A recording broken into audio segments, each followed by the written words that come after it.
I've seen her come into boardrooms before and call people out. She doesn't deal with bullshit. I don't have time to be scared because I feel that every day that I live and every day that I breathe, I do and fulfill my purpose. What do we want? Peace. What do we want? Peace. We gave birth to more movements in the city to stop gun violence, to stand up and change the dynamic of people in pain to people in power. The change that Erica has helped bring is not looking at gun violence so much as an issue of crime, but looking at gun violence as an issue of public health. Determined, brave, committed. Here's how Erica Ford's focus on community change is inspiring the new generation of gun reform activists. Whenever I'm in New York and I have extra time, I would go there and I would just say to Erica, I'm not an expert on Jamaica, Queens, just the same way that you're not an expert on Parkland, but I want to learn from somebody who's a veteran in the movement and rarely gets the credit that she deserves. David Hogg is a survivor of the 2018 mass shooting at Marjory Stoneman Douglas High School, an experience that inspired him to become an outspoken activist for gun reform and help found the March for Our Lives organization.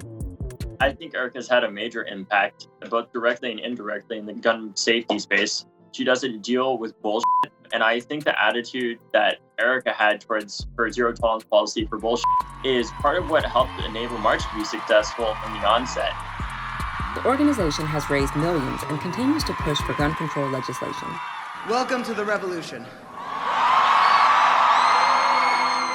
Erica Ford has been working to reduce violence in her community for more than 30 years. 10 years ago, 2 sisters got shot down in the street in East New York, Brooklyn. And me and my brother right here said, when they kill black women the way that they did, that there's gotta be something else. So we made a call in the street for Peace Week, because we said if we can have a week of peace, then we can have a month of peace. That's right. And we can have a year of peace. Right. And we can have a century of peace. She works predominantly in New York City, and she's been doing this work specifically focused around gun violence that is caused by issues of systemic racism and a lack of resources that many, especially young people, don't have in communities across New York. Ford was instrumental in helping create the New York City Crisis Management System, which is an important resource against gun violence in the city. It's a network of nonprofits and other non-governmental institutions. And basically what it does is it networks across New York City to help stop shootings basically before or as they're about to happen. And the way that they do this is they work with young people across the city to help offer after-school programs, to help offer different types of job opportunities, counseling, especially for people that have recently experienced gun violence, to help reduce retaliation. Because one thing many people don't know is the top predictor of who shoots somebody else is whether or not they themselves or somebody they know has been shot before because of retaliation. What Erica's program through the New York City Crisis Management System, specifically in her lane of it, known as Life Camp, does is they help get counselors as well into hospitals so that when a family does come in that has lost a loved one or has had a loved one get shot, they're there to help stop the retaliation happening. We need to look at what is happening to our children and really begin to spread the word that peace is important, and it is up to each and every one of us to hold not only ourselves accountable to that, but to hold this city accountable to making sure that our children come first.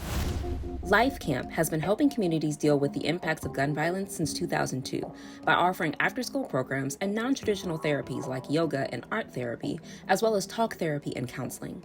That's why I think Erica's program is so effective. It's not a bunch of outsiders from their own community coming in and saying, this is what we're going to do for you. This is what you need.